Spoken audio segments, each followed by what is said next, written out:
Las dos primeras charlas de la mañana, como veréis, se centran en las galaxias y bueno, tengo el placer de presentaros a Fernando Buitrago, que bueno, es muy humilde y me ha pedido que no haga un resumen de su currículum, pero bueno, mencionar que él comenzó como estudiante en la Universidad de Salamanca, es investigador de la Universidad de Valladolid y también colaborador externo del Instituto de Astrofísica y Ciencias del Espacio de Portugal.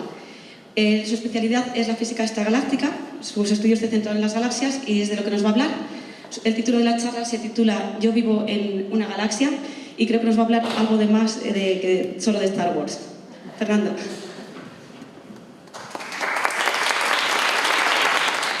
Buenos días a todos. Lo primero de todo, muchas gracias por haber venido, porque cuesta a las 11 de la mañana, sobre todo mucha gente viniendo de Salamanca, levantarse pronto un sábado para estar aquí. Entonces, muchísimas gracias. Y, obviamente, muchísimas gracias a Astróbriga y, en particular, a Nicolás Caen por haber hecho todo esto posible. Nicolás me contactó hace un tiempo comentándome la idea, que desde el principio me pareció fantástica. Y, bueno, pues ver a tanta gente interesada en Ciudad Rodrigo sobre ciencia es una maravilla. Otro agradecimiento que quiero hacer para comenzar el día es un agradecimiento a la vida, en el sentido que esto que estamos haciendo hoy hace no tanto tiempo parecía impensable. Una parte muy importante de nuestra vida profesional es hacer divulgación científica y ser capaces de volver a una actividad de este tipo a mí personalmente me llena de alegría. Y es que hemos estado, o estamos todavía, porque todavía está remitiendo ante una pandemia a nivel mundial. Entonces, qué maravilla podernos encontrar aquí todos. Y les quería pedir, para comenzar, pues para celebrar las cosas que verdaderamente valen la pena, un aplauso fuerte para todos nosotros por estar aquí luchando ante estas condiciones tan difíciles. Muchas gracias.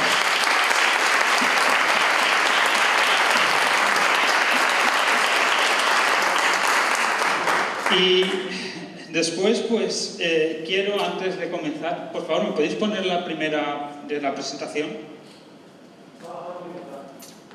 ¿Perdón? Ah, vale. Bueno, pues entonces, mientras Nicolás llega para poner lo que haga falta, les cuento. Creo que estos actos son muy necesarios, porque la ciencia, y sobre todo ahora, después de esta experiencia de la pandemia, tenemos que reivindicar nuestro lugar. Primero, para entender el mundo que nos rodea, pero después también como un agente que da felicidad a las personas. Me explico. Si ustedes han visto estos días las noticias, ¿de qué se ha hablado? Las tropas han salido de Afganistán, la luz ha subido y el Madrid no ha fichado a Mbappé. Punto. ¿Vale? Pero es que el asunto es que la ciencia también puede ser interesante. La ciencia, la astronomía, también puede ser divertida. Yo no quiero que las personas les deje de gustar el partido del Madrid y que juegue Mbappé. Yo lo que quiero es que también les guste la astronomía. Y con esta idea vamos a empezar nuestras actividades. Sí, ya me echaron. Ya tienes eso. Muchas gracias. Sí. Vale. Bueno, pues nada, como ven, más salmantino poco, ¿no? El cielo de Salamanca. De hecho, las letras normalmente son los vítores. Y pertenezco a la Universidad de Valladolid. Es por eso por lo que me verán estos granos aquí en el cuello, por trabajar en Valladolid. Y después estoy muy orgulloso también de pertenecer al Instituto de Astrofísica y Ciencias del Espacio de Portugal. Y muchas gracias a nuestros colegas portugueses por haber venido aquí y por haber hecho el esfuerzo de hablarnos en español.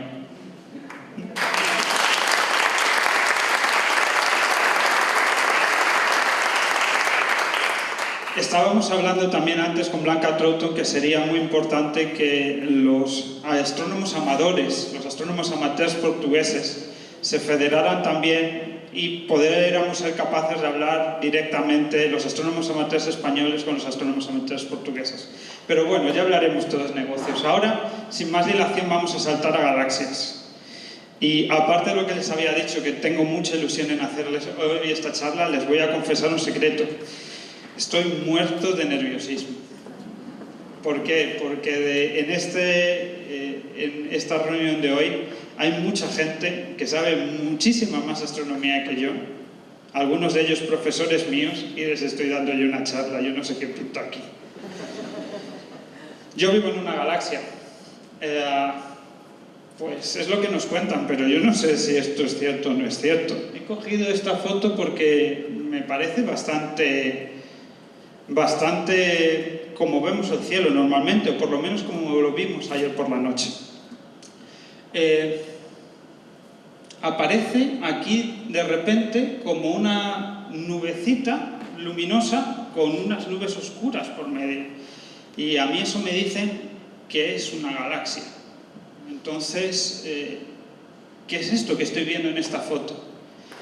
Esta luminosidad difusa se corresponde con millones y millones de estrellas que están lejísimos de nosotros, y en vez de ver puntos individuales como estas que tenemos en las otras partes del cielo, que son las estrellas más cercanas que tenemos en nuestra propia galaxia, yo lo que veo es la luz difusa de estas estrellas que están al fondo. Y en medias estas nubes oscuras es polvo intergaláctico. Entonces, pues, esto sería como el conjunto de estrellas donde yo vivo. Yo vivo. Repito, yo vivo en una galaxia. ¿Cómo podemos encontrar normalmente esta luminosidad difusa de la que hablábamos? Bueno, por lo menos en verano hay un truquito. Tenemos 3 estrellas que brillan mucho, que son Vega, de Lira, Altair del Águila y Deneb de la constelación del Cisne. Entonces, si se fijan en este triángulo tan luminoso en verano, obteniendo Deneb pueden ver la forma del cisne, que se le ven muy fácilmente las alas. Deneb es la cola, la estrella más luminosa, el cuerpo y la cabeza. Siguiendo esta línea imaginaria, podemos ver dónde está nuestra Vía Láctea, por lo menos en verano. ¿Vale? Entonces, por favor, salgan al cielo, disfruten de las actividades de Astróbriga y vean que verdaderamente vivimos en una galaxia.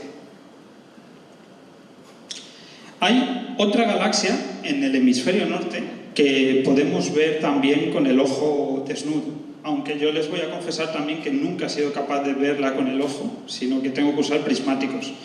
Es nuestra compañera, la galaxia Andrómeda, que la tendríamos que ver como en la parte de abajo de la constelación de Casiopea. Casiopea tiene esta forma de W tan bien reconocible en el cielo, y si vamos un poquito más abajo, tenemos también una nube como que no se nos va de la vista. El truco para verla es, en vez de mirar directamente, mirar de reojo, porque de reojo somos capaces de ver a veces más cosas que directamente, aunque la gente no se lo crea. Entonces, si no lo consiguen así con unos prismáticos, verdaderamente están inspeccionando por ahí de repente el cielo y ¡pimba! Ven algo raro. Y sí, eso es otra galaxia. Sin embargo, como bien decía Estefanía antes, claro, tenemos referencias a galaxias en la cultura en todos los sitios. Nuestros amigos portugueses se van a reír de nosotros. Star Wars, en español, se tradujo como la Guerra de las Galaxias. Y es por eso que todos los españoles tenemos en la cabeza la palabra galaxia, sin saber exactamente de qué estamos hablando. Y aparte de eso, pues ya se pueden imaginar todas las historias. Mi hermano pequeño me estaba diciendo el otro día, cuando íbamos a un festival, es que parece ahora que todos los grupos indie, cuando no saben hablar de las canciones, empiezan a decir no sé qué de galaxias y de universos y de planetas, y es que es verdad. Entonces, vamos a intentar hacer sentido qué son estos objetos. Esta creo que es la imagen paradigmática que todos nosotros tenemos de galaxia, ¿no? Es una cosa muy bonita ahí en las fotos estas que se nos muestran en internet y que tiene brazos espirales. Bueno, pues lo primero que hemos dicho antes, ¿no? Es un conjunto de estrellas, todas ellas ligadas por la gravedad.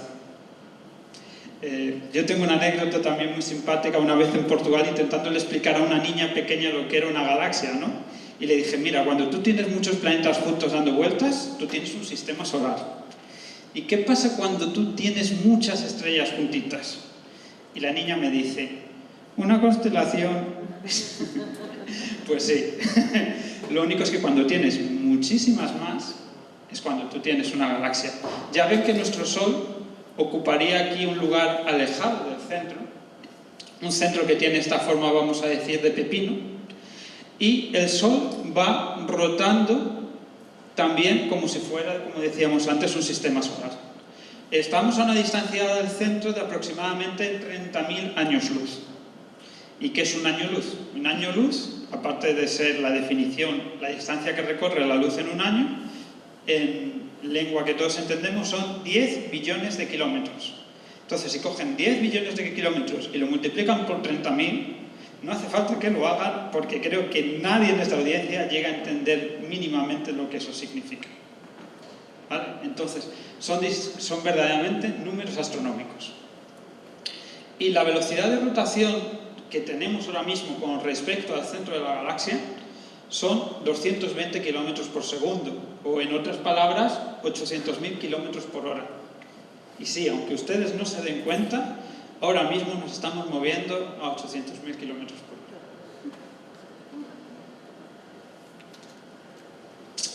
Y entonces aquí, ¿qué es lo que pintan lo de las constelaciones y todas estas historias? Pues a ver, ¿cómo se lo explico? Yo, por el lugar en el que estoy, en este giro alrededor de la galaxia, pues mi línea de visión veo distintas estrellas. Y el gran problema que tenemos en la astronomía observacional es que vivimos en un universo en 3 dimensiones en que en realidad todo está proyectado en la bóveda celeste. Entonces, algo que inherentemente es en 3 dimensiones yo lo veo en 2. Y lo que tengo aquí es unas estrellas, unas más cercanas, otras más lejanas, que las veo pues con una determinada manera.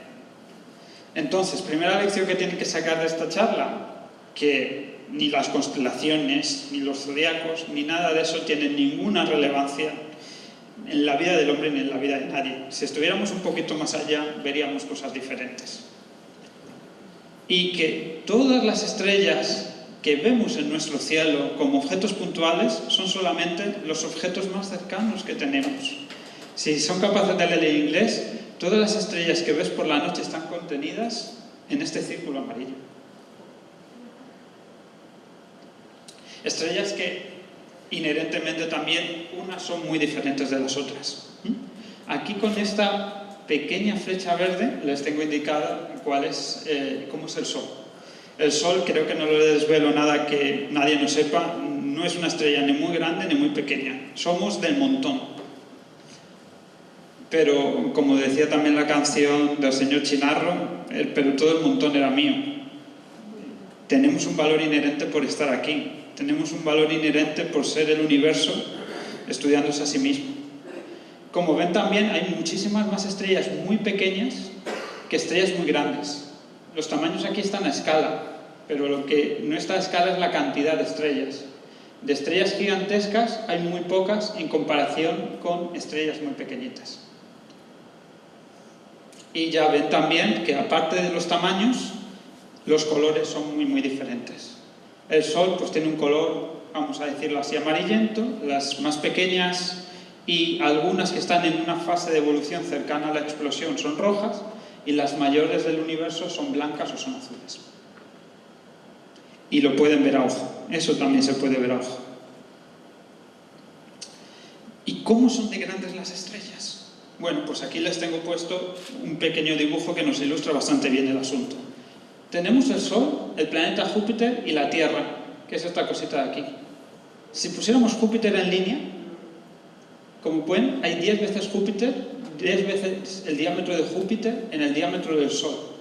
Esto nos viene a decir que podríamos meter Júpiter 1000 veces dentro del Sol. Pero es que si pusiéramos la Tierra también en comparación con Júpiter, 10 diámetros de la Tierra y Júpiter. O sea, la Tierra también cabría 1000 veces dentro de Júpiter. Conclusión, que la Tierra cabría 1.000.000 de veces dentro del Sol. Entonces nos vuelve a pasar la misma idea de antes, ¿no? Cuando hablamos de millones ya todo se nos escapa de la cabeza. Pues bueno, yo he cogido una foto de 1 millón de bolitas dentro de una bola más grande. Esta bola grande sería el Sol, cada bola individual sería el planeta Tierra. Esto es lo pequeños que somos. Y a mayores, esta charla es de galaxias, de conjuntos de estrellas. ¿Somos una nada? Todo lo indica. Vamos a demostrar que todavía somos mucho más pequeños de lo que les estoy contando. Los vecinos del Sol. ¿Estamos cerca de otras estrellas o estamos lejos de otras estrellas? Bueno, el límite del sistema solar sería esta línea punteada, que es la nube de Oort. El dispositivo que hemos mandado más lejos de nuestro sistema solar todavía ni se acerca a esta línea punteada. Y mucho más allá es donde tenemos la estrella más próxima a la Tierra, que es un complejo de 3 estrellas que se llama Alpha Centauri. Alpha Centauri, lo sabremos por los libros, está a unos 4 años luz de distancia, pero nadie lo hemos visto con el cielo. ¿Por qué? Porque esta estrella se encuentra en el hemisferio sur. Es una estrella muy brillante, pero desde aquí, desde Ciudad Rodrigo, no somos capaces de verla. Y la distancia típica entre las estrellas, por lo menos eso, entre nuestra vecindad solar, es esta distancia que hay entre el Sol y la Tierra, que vienen a ser como unos 4-3 millones de años luz. Entonces, esto es lo que los astrónomos normalmente usamos como unidad de medida, estos 3 años luz. Recordando que cada año luz volvemos a ser 10 billones de kilómetros. Y esta distancia de 3 años luz es lo que nosotros llamamos un parsec. Y aparte de estrellas, que ya hemos hablado que nuestra galaxia contiene estrellas, los otros ingredientes al pastel de nuestra galaxia sería el polvo que veían intergaláctico, que viene a ser carbono, silicio, moléculas de estas que están por ahí en el espacio interestelar y que nos opacan la luz de las estrellas, y también gas. Aquí ven el gas en color rojo y la nebulosa del caballo, oscura, en negro. El gas es, sobre todo el hidrógeno, al final el combustible del cual se forman las estrellas. Porque una estrella no es más que una nube de gas que debido a la presión que hay en el interior, pues han empezado a ocurrir reacciones de fusión nuclear. Y aquí tengo puesto el zombie de Plantas y Zombies, porque es que hay también muchos cadáveres alrededor nuestro. Tenemos aquí estas nebulosas planetarias, que son estrellas, pues vamos a decir así, que se acaban de morir y que están expulsando el gas también al medio interestelar. En el centro aquí tendríamos también, pues, agujeros negros, estrellas de neutrones, enanas blancas, alrededor hay planetas, hay enanas marrones. Entonces todo esto, la gravedad también de todo esto, contribuye últimamente a la formación de nuestra galaxia. Y aquí creo que me ha faltado una. Bueno, se lo explico si no de palabra, o voy a ver si está aquí. Sí, está aquí. Nos falta un ingrediente muy importante, pero lo bueno, como siempre, es para el final. Y entonces, ¿cuáles son las distancias típicas dentro de nuestra galaxia? Pues miren, la Tierra y el Sol están separadas, la Tierra o el Sol y el centro de nuestra Vía Láctea están separados por 30.000 años luz. Bueno, decíamos que 3 años luz era el parsec que es en lo que medimos las distancias en astronomía. Aquí hay un 1000. Pues igual que tenemos 1 gramo y cuando tenemos 1000 gramos tenemos 1 kilogramo, decimos que dentro de la galaxia las distancias las medimos en kiloparsecs. ¿Ok? Entonces nosotros estaríamos con unos 10 kiloparsecs del centro de la galaxia, entendiendo que son estos 30.000 años luz y que la galaxia entera son 12.000 años luz, de un punto hasta el otro. Sobre esto vamos a volver en un momento. Y aquí ya veíamos que nos empezaban a diferenciar las distintas partes de la galaxia. La galaxia, como ven, pues tiene, vamos a decirlo así, unos componentes diferenciados. Por una parte, el centro, que es muy luminoso, que estaría aquí también el agujero negro central de la galaxia, y esto es lo que llamamos nosotros el bulbo. Es roja porque está compuesta de estrellas muy viejas. Sin embargo, las estrellas azules y jóvenes están en el disco, sobre el cual están los brazos espirales. Los brazos espirales también son los lugares en la galaxia donde se están formando estrellas en la actualidad. Por eso son especialmente luminosos. Y todo envuelto en un halo de estrellas, que son estrellas también bastante viejas, que forman una nube alrededor de las galaxias, porque galaxias más pequeñas han ido chocando con nosotros, se han destrozado por gravedad y todas las estrellas de esos objetos al final se han quedado por allí orbitando. Y el ingrediente que les decía que es súper importante es que pensamos que alrededor de la galaxia, envolviendo también la propia galaxia, tenemos un halo de materia oscura. ¿Y qué es la materia oscura? No lo sabemos. Tal que así. Todos los estudios y todas las cosas y tal, la única cosa que sabemos es que es una materia que solo interacciona por gravedad. No emite ningún tipo de radiación. Entonces, mejor que llamarla materia oscura, yo creo que sería algo así como materia no radiativa o tal. Pero como hay gravedad, y de hecho, aunque no nos demos cuenta, hay normalmente 10 veces más materia oscura que materia, digamos, normal, es la que por gravedad fija todas las estrellas de la galaxia donde están. Y, como ven, la cantidad o el halo este de materia oscura va muchísimo más allá que la materia luminosa de la galaxia. ¿Y cómo es nuestro vecindario galáctico? Bueno, pues como habíamos dicho, yo tengo aquí mi Vía Láctea y yo tengo aquí mi compañera, la galaxia Andrómeda. Y después tengo alrededor muchas galaxias más pequeñas, galaxias que llamamos enanas. Al lado de la Vía Láctea, sobre todo, destacan la pequeña y la gran nube de Magallanes, que de nuevo, como en el caso de Alpha Centauri, no las conocemos porque están en el hemisferio sur, pero después, como les digo, hay cientos, verdaderamente cientos de galaxias más pequeñitas a nuestro alrededor. Pero lo que me interesa es que la distancia típica entre galaxias grandecitas, por ejemplo nosotros y la Vía Láctea, aquí serían 3 millones de años luz. Y si volvemos a lo de antes, esto también está relacionado con el parsec, que era 3. Antes habíamos dicho gramo y kilogramo, y era parsec y kiloparsec. Bueno, pero es que ahora tendríamos que poner otro prefijo más allá. Para esto ya nos tendríamos que ir a los ordenadores. Tenemos el byte, el kilobyte y el megabyte. Pues entonces en astronomía tenemos el parsec, el kiloparsec y el megaparsec. Estamos separados normalmente entre galaxias grandes 1 megaparsec. Cosas del orden de millones de años luz. Pero aquí quiero que todos reflexionemos en una cosita. Viajar en el espacio es viajar en el tiempo. A ver, cuando nosotros decíamos que la luz de Alpha Centauri tardaba 4 años luz en llegar a la Vía Láctea, en llegar al Sol, significa que esa luz se emitió hace 4 años y solo ahora estoy llegando allí. Me está llegando a mis ojos. Entonces, yo no veo Alpha Centauri como es ahora. Yo la veo como era hace 4 años. De un punto al otro de la Vía Láctea hay 100.000 años luz. Yo no veo cómo era el otro lado de la Vía Láctea como era ahora. Yo lo veo como era hace 100.000 años. Por esa misma razón, si hubiera enanitos verdes aquí en Andrómeda mirándonos a nosotros, hombrecillos con las antenas estas verdes, no nos estarían viendo a nosotros dando esta charla. Lo que estarían viendo es, no sé, a los australopitecos yendo por la Tierra. Entonces, nosotros siempre miramos el pasado de cómo fue todo. Y es una maravilla también meternos en esta nave del tiempo. Pero, de todo esto estoy seguro que mi colega Alberto, que va a hablar de galaxias lejanas, lo va a hacer mucho mejor que yo, porque es un tipo que tiene además mucha más experiencia.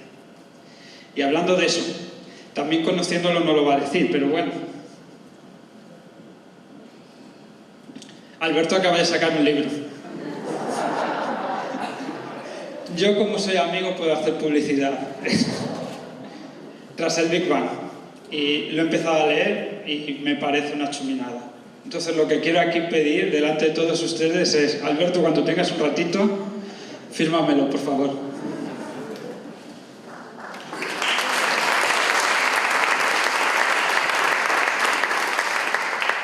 Entonces, para todo esto, la siguiente charla. Ahora vamos a avanzar ligeramente. Esta sería la pinta que tendrían las nubes de Magallanes en el cielo del hemisferio sur, y estas sí se pueden ver a simple vista sin ningún problema. Y aquí les tengo puestos cómo se verían el resto de galaxias enanas con un telescopio. Verdaderamente son apenas perceptibles y casi el límite de la ciencia que tenemos ahora es ser capaz de identificar estas galaxias. Y después las galaxias son como las personas. Hay algunas que viven solitarias, otras que viven en pueblos de galaxias, como nuestro grupo local, del que hacíamos referencia anteriormente. Algunas viven en ciudades de galaxias. Esta es la ciudad de galaxias más cercana a la Tierra, que es el cúmulo de Virgo. Y hay otras incluso que viven en capitales de galaxias, que serían los supercúmulos de galaxias, ¿vale? Entonces, como ven, pues nada, imágenes muy bonitas, tal. Pero aquí ya en estas imágenes vemos que hay una cosa de la que no habíamos hablado, que es, sí, hay galaxias de estas de tipo espiral, que son las que yo estaba acostumbrado a ver, pero también aquí hay como pelotas amarillas, ¿no?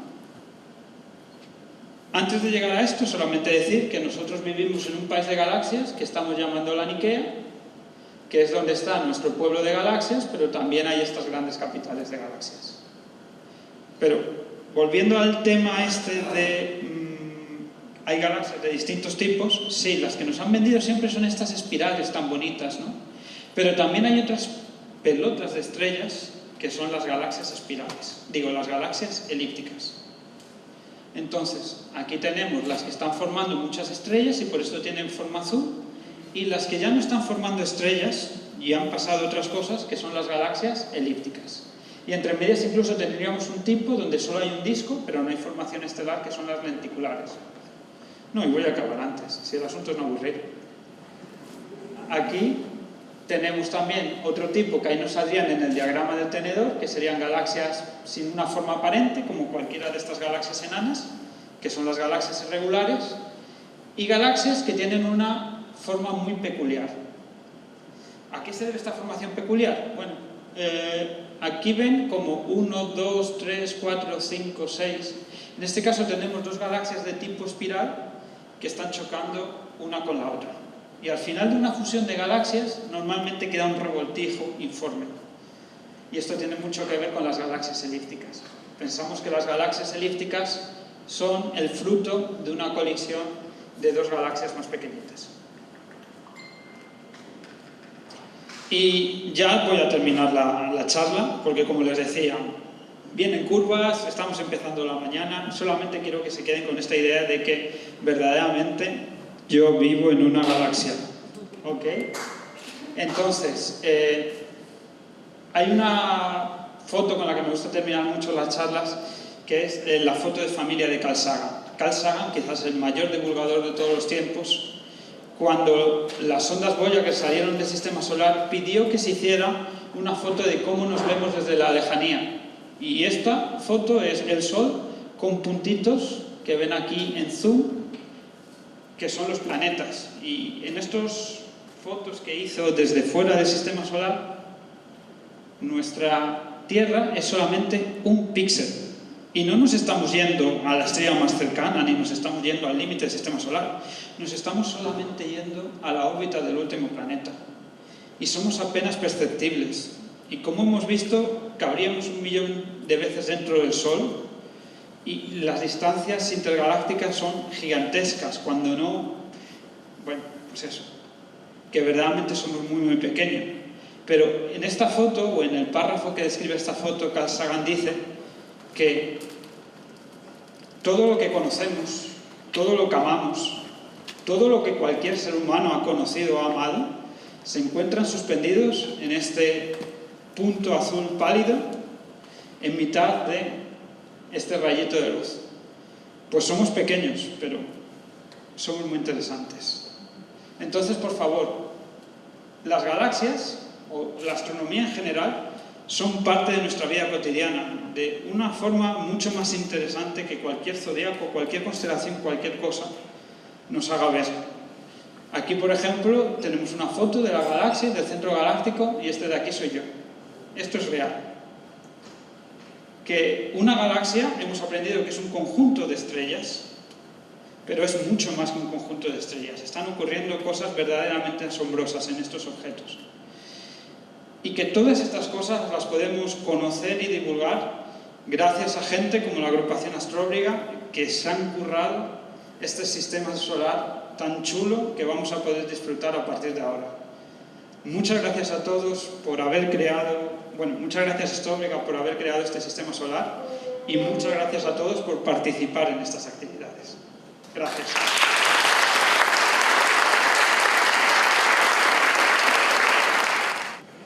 Buenos días. A mí Alberto a la entrada me ha dicho que no cuente muchas cosas de él, pero yo ya lo tengo hecho. Nuestro siguiente ponente es Alberto Fernández Soto. Alberto es doctor en física por la Universidad de Cantabria y licenciado en matemáticas por la Universidad de Valencia. Ha trabajado como investigador en varios países y ha sido científico titular del CSIC en el Instituto de Física de Cantabria. Alberto ha desarrollado métodos para medir distancias a galaxias y a otros objetos cósmicos, utilizando técnicas fotométricas, que son hoy muy utilizadas en muchos programas de investigación. Sus áreas de interés se centran en los procesos más tempranos de la formación y evolución de galaxias. Es autor de más de 75 artículos y de 2 libros, Orígenes, el universo, la vida y los humanos, con Carlos Briones y José María Bermúdez de Castro, y Tras el Big Bang, que es el libro que le va a firmar a Fernando. La charla de hoy lleva por título Y en una galaxia muy, muy lejana. En ella Alberto nos hablará de todos los millones de galaxias que se pueden ver en el cielo y de cómo los telescopios actúan como máquinas del tiempo que permite poder ver imágenes del universo y su evolución casi desde los orígenes de los tiempos. Muchas gracias, Alberto. Bueno, pues muchísimas gracias, Tere, por la presentación y, por supuesto, quiero empezar agradeciendo a los amigos de Astróbriga la invitación para estar aquí hoy y, por supuesto, por todo el trabajo que han hecho para esta idea tan fascinante del sistema solar en escala, y a todos vosotros también por estar aquí, que, no sé, siempre alegra ver que hay gente que se interesa por estas cosas que hacemos y la suerte que tenemos de hacer cosas que, con un poco de suerte, interesan a la gente. Bueno, yo voy a hablaros de galaxias en general, básicamente voy a decir que es de otras galaxias. Me he permitido la trampa de robar la primera diapositiva de Fernando, que como pudisteis sospechar es amigo, es colega, entonces no creo que se enfade porque le haya hecho este tongo en la presentación. Fernando vive en una galaxia, ¿de acuerdo? Él lo dejó claro con todo lo que nos acaba de contar. Y bueno, pues el tema es que yo también vivo en una galaxia, vosotros también vivís en una, que es la misma en la que vive Fernando, por lo menos normalmente los días normales es la misma, pero yo voy a hablaros básicamente de las demás. Empezaré arrancando un poquito desde aquí, pero mi idea es acabar hablando de otras. Y también os digo una cosa, si alguien, espero que no, quiere ver resultados de ultimísima hora de galaxias y demás, no lo voy a hacer, porque la idea era un poquito que salgáis de aquí con 2 o 3 ideas que a lo mejor muchos ya las sabéis, pero a lo mejor otros no, y que os queden bien definidas de lo que os quiero contar, que sobre todo es cómo sabemos lo que sabemos básico de las galaxias. Vale, primero pongo esta foto de galaxias chulas, que son básicamente las que, pues parecidas a las que os ha enseñado Fernando hace un momentito, para que tengáis un poco como referencia lo que es una galaxia, la pinta que tiene y bueno, pues el aspecto general. Esta es Andrómeda, que es, como bien dijo Fernando, la galaxia cercana, decente, más cercana que tenemos, la galaxia más o menos grande. De hecho, creemos que nuestra galaxia, la Vía Láctea, seguramente sea bastante parecida a esto, si la pudiéramos ver desde fuera. Que, por supuesto, pensad con las escalas de tamaño que ha hablado Fernando, nadie ha visto nunca la Vía Láctea desde fuera. Y no nos engañemos, muy probablemente nadie, ni de nosotros ni de nuestra descendencia, vea nunca la Vía Láctea desde fuera. Si viéramos nuestra Vía Láctea justo desde encima, posiblemente se parecería a esta galaxia de aquí, M101, y veríamos ese disco con brazos espirales enrollados, el núcleo brillante. Y si la viéramos justo de lado, pues posiblemente se parecería a esta, NGC 891, que básicamente parece casi como si fuera un alfiler, es muy muy fina, ahí se ve que el disco realmente es muy fino, y se ve que tiene, como también comentó Fernando, muchísima cantidad de gas y de polvo por ahí en medio molestando, que es eso que aparece oscuro, ¿de acuerdo? Y por contraposición a esto, también hay galaxias que son, como decía él, pelotas. bolas de estrellas sin una forma bien definida más allá de su esfericidad o elipticidad, y que básicamente, bueno, pues esta es muy redondita, muy bonita, las hay un poco más alargadas, pero es eso, la idea es que es básicamente una bola sin características destacables de estrellas. Estas son las galaxias elípticas. Claro, algunas son un poco más raritas. Casualmente no nos pusimos de acuerdo, pero como ejemplo de irregular tenemos exactamente la misma, esa galaxia que está ahí. Y luego hay galaxias que realmente tienen formas extremadamente peculiares. De hecho, su nombre es galaxias peculiares. Y bueno, pues veis estas dos, por ejemplo, que están juntitas. Esta aquí no se ve muy bien porque hay demasiada luz, pero tiene una cola muy larga que se extiende en esta dirección. Esta, eso es una preciosidad. Esto casi parece como una especie de espermatozoide aquí con una cola larguísima. Y bueno, esta es una pasada, es una galaxia de anillo. Y es básicamente como si fuera la Vía Láctea en la que el anillo de repente se hubiera alejado del centro. ¿De acuerdo? Entonces, hay galaxias muy raritas y luego en un rato pues quizás comentemos un poco qué son estas cosas tan extrañas. Voy a dar una nota sobre escalas, que de nuevo ya lo ha dicho Fernando, pero así fijamos más todavía las ideas. Recordad que la velocidad de la luz es muy rápida, pero es finita, 300.000 km por segundo. Por tanto, los objetos siempre los vemos como eran cuando la luz se emitió. ¿De acuerdo? Esa luz que está llegando ahora a nosotros, pues, bueno, claro, vosotros me veis a mí como yo era hace, pues quizás una 100.000ésima de segundo, o unas pocas, poco más que unas millonésimas de segundo. Pero cuando miramos a objetos que están más lejos, ese efecto de diferencia en momento de emisión y momento de recepción empieza a ser notable. ¿De acuerdo? Entonces realmente los telescopios pues son efectivamente máquinas del tiempo. Y vamos a ver un poco a qué me estoy refiriendo con esto. Uy, vale, esto lo voy a aprender ahora. Si quiero pasar estas cosas tengo que tocar aquí. ¡Ay, madre! No han cambiado... Vale, es igual. Perdón, va a haber alguna cosa que no aparezca, no pasa nada. Lo que os iba a contar es que si pensamos en la escala del sistema solar, por ejemplo, la Luna la vemos como era aproximadamente hace un segundo. Dicho de otra manera, si la Luna explotara ahora mismo, en la Tierra nos enteraríamos dentro de un segundo. No solo nos enteraríamos, sino que todos los efectos posibles que podáis pensar los notaríamos en un segundo. ¿De acuerdo? Nada viaja más rápido que la luz, por tanto, ningún efecto llegaría hasta aquí antes de un segundo. El Sol está a 8 minutos de distancia. Es decir, si apagaran el Sol ahora mismo, pues tendríamos 8 minutos para estar aquí tan tranquilos sin enterarnos y en 8 minutos de repente sería de noche.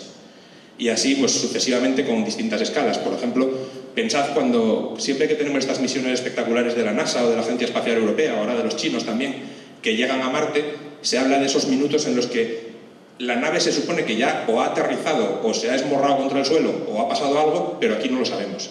Hay unos cuantos minutos, creo que son del orden de 15-20 minutos, en los que, bueno, lo que tenga que ser ya fue, pero en la Tierra todavía no sabemos nada hasta que no llegue la señal. Eso se hace más exacerbado todavía cuando te vas a Plutón, que está como a 5 horas luz. Si nos salimos del sistema solar, nos tenemos que ir ya, por ejemplo, a la estrella más cercana, pues lo ha dicho Fernando, 4 años. Vemos Alfa Centauro como era hace 4 años. Dando un paso más, vemos la galaxia de Andrómeda como era hace 2 millones de años y medio aproximadamente. O sea, efectivamente, nos vamos a la escala de los primeros homínidos, estaban paseándose por aquí por la Tierra cuando esa luz empezó a salir de Andrómeda. Pero claro, y ahora entramos ya en mi negociado, yo ya paso de Andrómeda. Andrómeda es a todos los efectos vecindario, incluso el cúmulo de Virgo y el cúmulo de Coma, que él decía que están a 60 millones de años luz, 500 millones de años luz, eso en mi negociado es nada, o sea, están aquí al lado, me dan exactamente igual. Cuando te vas a las galaxias más lejanas que podemos estudiar con cierto detalle, estamos hablando de tranquilamente miles de millones de años luz y en los casos más extremos del orden de 10.000, 11.000, 12.000 millones de años luz.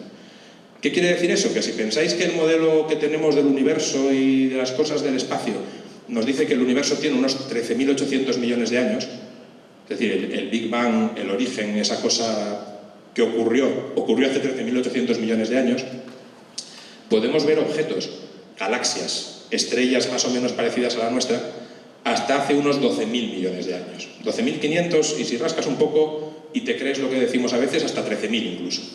¿De acuerdo? O sea, poniéndolo en números un poco más fáciles de entender, hasta el 95% de la edad del universo vemos galaxias y podemos ver cómo son. Y aquí hay un efecto muy interesante que también hace que a veces, cuando intentamos contar estas cosas, os liamos mucho la cabeza, que es que cuando ves una imagen de esas galaxias tan lejanas, son galaxias muy jóvenes, pero también son galaxias muy viejas. Son las galaxias más jóvenes que podemos ver porque las vemos en su estado junior, pero son las más viejas, son las primeras que se formaron. Para que entendáis eso sin haceros un lío en la cabeza, a mí me gusta poner el ejemplo de que es como si encuentras una foto de tu bisabuela en el desván. Entonces, la foto es muy antigua, la foto tiene a lo mejor 120 años, pero tu bisabuela es extremadamente joven. Tu bisabuela en esa foto tenía 5 años, ¿de acuerdo? Entonces, es un poco lo mismo que pasa con estas galaxias de las que estamos midiendo sus propiedades. Son galaxias jovencísimas, pero para nosotros son muy viejas, son antiquísimas, vienen del pasado, ¿de acuerdo? Vale. ¿Cómo narices vemos estas cosas? Porque a mí esto también me pasa muchas veces, que sobre todo cuando hay chavales jóvenes cuentas, pues sí, hemos visto 12.000 millones de años luz. ¿Cómo? ¿Qué es lo que hacen? Sobre todo la gente un poquito más inclinada hacia la instrumentación. Pues en esta diapositiva simplemente lo que he juntado es unos poquitos telescopios espaciales, por supuesto el más famoso, el que todos habéis oído nombrar, el telescopio espacial Hubble, que así por antonomasia es el telescopio espacial, pero hay muchos más. Aquí está Spitzer, aquí está Chandra, aquí está XMM. Son telescopios con distintas funciones, con distintas capacidades, pero que todos ellos, hay muchos más, he puesto estos porque son bonitos y tenía fotos chulas a mano, nos permiten estudiar los objetos más lejanos. Insisto, yo hablo de los más lejanos porque son los que me gustan a mí. También se estudian los más cercanos, por supuesto. Y aquí, en cambio, en la parte de abajo, como corresponde, en tierra, tenéis pues posiblemente los 3 grandes observatorios más grandes, más potentes, con mejores capacidades que tenemos en tierra hoy en día.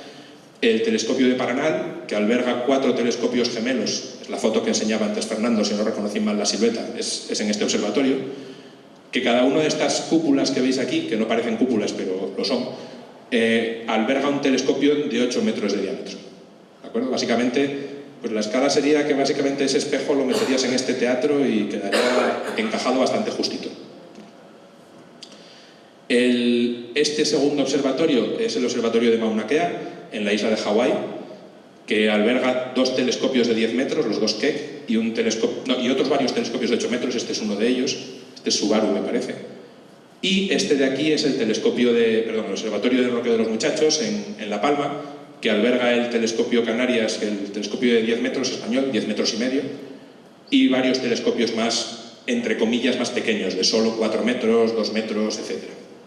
Y bueno, pues estos son básicamente los observatorios más potentes y, por fortuna, para que veáis que en cierto modo vivimos bien, los astrónomos españoles tenemos acceso a estos telescopios, todos ellos, y a estos de aquí también, gracias a nuestra colaboración con el Observatorio Europeo Austral, que es el que lleva, un organismo paneuropeo que coordina el manejo de estos telescopios y de algunos más.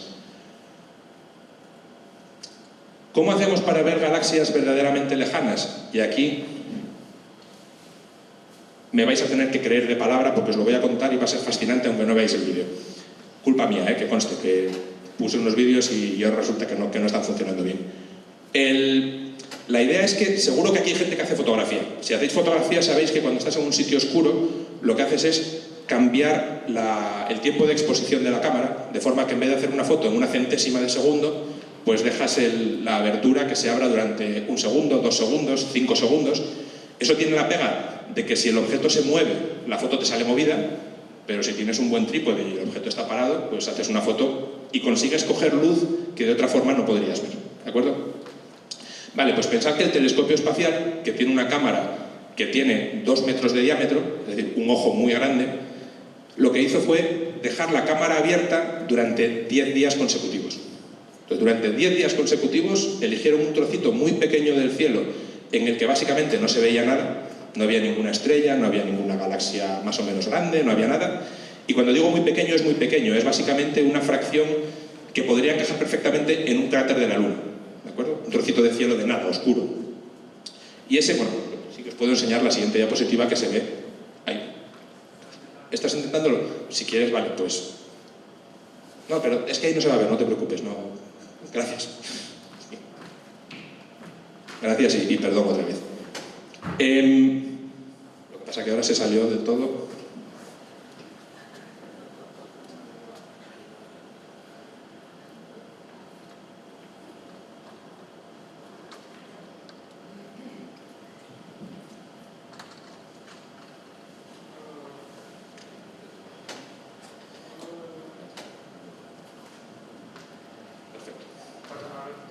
tranquilo. Gracias por el intento. Y cuando el resultado final de esos 10 días de estar mirando al mismo sitio del cielo, donde básicamente no había nada, insisto, esto es un pequeño fragmento de una de esas imágenes, se tomaron varias consecutivas, en el que básicamente lo que se ve es que hay muchísimos objetos, muchas galaxias. Algunas de ellas son relativamente reconocibles. Fijaos en esto que está aquí. Esto pues podría ser una Vía Láctea o una Andrómeda, pero vista muy lejos, porque la vemos muy pequeñita en el cielo.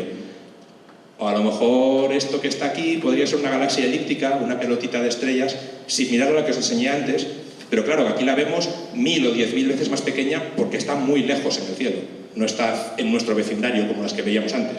Por eso dije que os quería enseñar las galaxias del principio, para que tengáis la referencia de que eso es como las vemos de cerca, cuando estamos con un telescopio y las podemos ver bien. Cuando nos vamos a las que están lejos de verdad, lo que vemos es esto. Y claro, la idea es que cuando empiezas a ver todos estos objetos, la pregunta que te haces es justamente la que decía Fernando para las estrellas, pero ahora para las galaxias. Yo estoy viendo esto en 2 dimensiones. La imagen que da el telescopio espacial es así. Creo que tengo alguna más. Esta, por ejemplo, es otra parecida. Cuando veo esto, la pregunta que yo me hago es: ¿esta galaxia está más lejos o más cerca que esta? Y esta de aquí está más lejos o más cerca que esta. Entonces, lo que yo quiero es realmente poder hacer un mapa en 3 dimensiones y poder medir la distancia a cada una de ellas. Entonces, estirar esa foto, de modo que no sea una foto, sino una especie de cilindro en el que puedo ir poniendo cada galaxia a la distancia que corresponda. ¿Y cuál es la parte interesante de hacer eso? Pues que en el momento en que yo consiga hacer eso, lo que puedo tomar es fotos individuales de las galaxias más lejanas, donde veré el universo cuando era muy joven. Luego las que están un poquito más cerca, y veré el universo más cerca a hoy en día. Y así poco a poco ir progresando y en cierto modo hacer una película, de hecho lo siguiente era una película, en la que poder ver en vivo y en directo, de verdad, la evolución del universo. ¿De acuerdo? Entonces, eso es absolutamente fascinante porque, por ejemplo, hoy en día pues todos tenemos muy asumido esta idea de la evolución del universo, pero pensad que hasta los años 60-70 había una teoría perfectamente razonable que competía con la teoría del origen del universo en una gran explosión inicial, que era el estado estacionario, que predecía ausencia de evolución. Lo que decían, y es un punto de vista, desde el punto de vista lógico y filosófico muy razonable, es: si nosotros no vivimos en un punto especial del espacio, si el universo es igual en todas partes y bueno, pues nuestra estrella es una estrella normal, nuestra galaxia es una galaxia normal, etc., lo mismo debería ser verdad con el tiempo. No debería haber un tiempo peculiar. El tiempo debería ser igual para todos los observadores. Y eso excluye que exista un inicio. Porque en cuanto hay un inicio, a partir de ahí ya hay una diferencia en el tiempo, hay una evolución. El principal fan de esta teoría, el que la expuso, que era Fred Hoyle, aparte de todo era razonablemente antirreligioso, y cualquier relación con un gran origen le sonaba a creación y por tanto a partir de ahí a argumentos teleológicos, Dios, etc. Entonces, bueno, pues eso le disgustaba. Entonces, uno de los puntos que machacó completamente la idea de que vivimos en un universo estacionario, que siempre es igual y demás, es que se empezó a detectar que los objetos cósmicos evolucionan. Se detectó primero con cuásares. Los cuásares son mucho más frecuentes en el pasado que en el presente, y hoy en día lo hemos visto, pues como os decía, en vivo y en directo con las galaxias. ¿Y qué es lo que se ve? Pues voy a pasar aquí de diapositiva y os voy a contar lo que es esto. Aquí lo que hemos hecho es coger, esta diapositiva es un poco antigua, pero me gusta porque está razonablemente clara, vamos a ponerlo así. Estas son aproximadamente 500 galaxias de esas que se ven en una de las imágenes súper profundas del telescopio espacial. Por cierto, no lo he dicho, pero una cosa que es un poco mareante para todos, incluido para mí, es que tenéis que pensar que yo señalé a esta galaxia y a esta y a esta, porque son razonablemente bonitas, pero absolutamente todos los puntos que veis en esa imagen, salvo este, son galaxias. Lo que pasa es que algunas están increíblemente lejos, y están tan lejos que tengan la forma que tengan, nos da igual, para nosotros son un puntito en el cielo, a pesar de que las estamos viendo con el mejor telescopio, con la máxima resolución y con los mejor nivel de detalle que podemos ver. Entonces, esto podría perfectamente ser una galaxia como la Vía Láctea. Y esto también. Y esto también. y os aseguro que hay muchas más que el proyector no las deja ver, pero son puntitos todavía más minúsculos, ¿de acuerdo? Entonces, en una de estas imágenes se pueden ver tranquilamente 5.000, 10.000 galaxias que, si tienes paciencia y métodos más o menos complicados, puedes llegar a estimar a qué distancia está cada una de ellas. No la mides con una precisión estupenda, pero para lo que queremos hacer, digamos que nos basta. Entonces, yo ahora os cuento, cojo esta imagen y digo, vale, voy a coger las 50 galaxias más cercanas de la imagen y las pongo en fila. Cojo sus imágenes como si fueran sospechosos en un reconocimiento y las pongo todas en fila. Y las ordeno por tamaño, ¿de acuerdo? Luego cojo las 50 siguientes y las ordeno por tamaño también en la siguiente fila. Y voy haciendo eso con todas las que pillé. Y el resultado de ese catálogo es este. Entonces, ¿qué tenemos aquí? Estas galaxias que están aquí son la muestra de las que están más cerca de nosotros. Donde esté más cerca, insisto, estamos en distancias cósmicas y nos está llevando, fijaos en esta escala que hay aquí, pues el universo tenía ya 3/4 partes de la edad que tiene hoy. Si hoy tiene 13.000 millones de años, pues esto es cuando tenía ya 10.000 millones de años, aproximadamente. O sea, son galaxias más o menos del presente. No son de hoy mismo, pero son de antes de ayer. Y bueno, pues evidentemente las que son muy grandes, y las pequeñajas, pues hombre, pues son versiones razonablemente parecidas de las grandes, pero más pequeñas, ¿vale?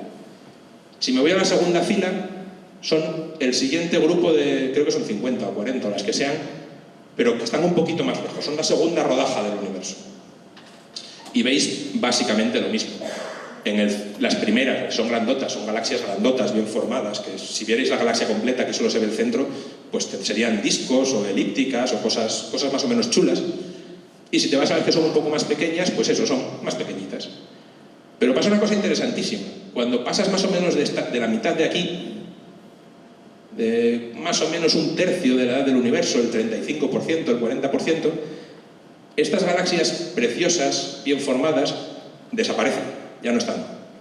Y dejan lugar a que los objetos más grandes, más brillantes, más luminosos, sean casi siempre bichos que están como en pares, en grupos, en interacción, haciendo cosas extrañas. ¿De acuerdo? Bueno, pues esto es precisamente lo que os estaba contando. Esto es una imagen en la que estamos viendo la evolución del universo en vivo. ¿Cómo creemos que se formaron las galaxias de hoy en día? Pues creemos que fue un proceso que en inglés llaman de abajo arriba, bottom up, en el que primero se formaron objetos más o menos pequeños, más o menos irregulares, pelotillas de estrellas, y luego esos objetos, que serían básicamente como estos que veis por aquí, y luego esos objetos empezaron a juntarse por acción de la gravedad. Y al ir juntándose fueron formando objetos más grandes que con el tiempo fueron estabilizándose, perdiendo esa forma irregular, esos pegotes que tenían por todos los lados, y dando lugar a las galaxias bien formadas, hermosas, con discos y demás que vemos hoy en día. Entonces, eso lo podéis ver precisamente en toda esta zona del diagrama. Aquí tenéis, fijaos que esto llega hasta cuando el universo era solo el 10% de la edad que tiene hoy. O sea, aquí estamos hablando el universo tenía unos 1.500 millones de años aproximadamente, aquí serían ya unos 3.000, 4.000, aquí ya estaría por unos 7.000 y aquí estaría ya por encima de 10.000. Y lo que estáis viendo, insisto, es una película de la formación de las galaxias en el universo desde el origen hasta nuestros días. Y fijaos que efectivamente, y eso hoy en día está mucho más confirmado, esta imagen tiene ya unos años, insisto, pero es bonita y me gusta enseñarla.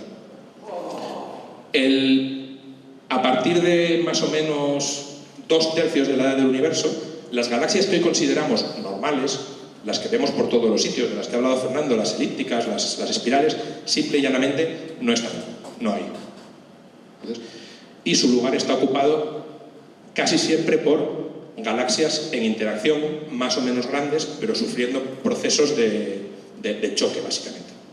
Cuando dos galaxias chocan, por cierto, también os lo comento, no chocan en el sentido de que una estrella se pegue contra otra. Eso es dificilísimo porque el espacio entre las estrellas está muy vacío. Lo que ocurre es que se desgarran gravitatoriamente y el gas sí que interacciona, el gas de una con el gas de la otra y demás, pero realmente no sería muy raro que hubiera choques como tal. Lo que hay son interacciones. Entonces, esto que os acabo de contar, la evolución del universo, hoy es un hecho que está muy probado y que se ha visto no solo con las galaxias que os acabo de enseñar, sino también, como os decía antes, por ejemplo, con los cuásares.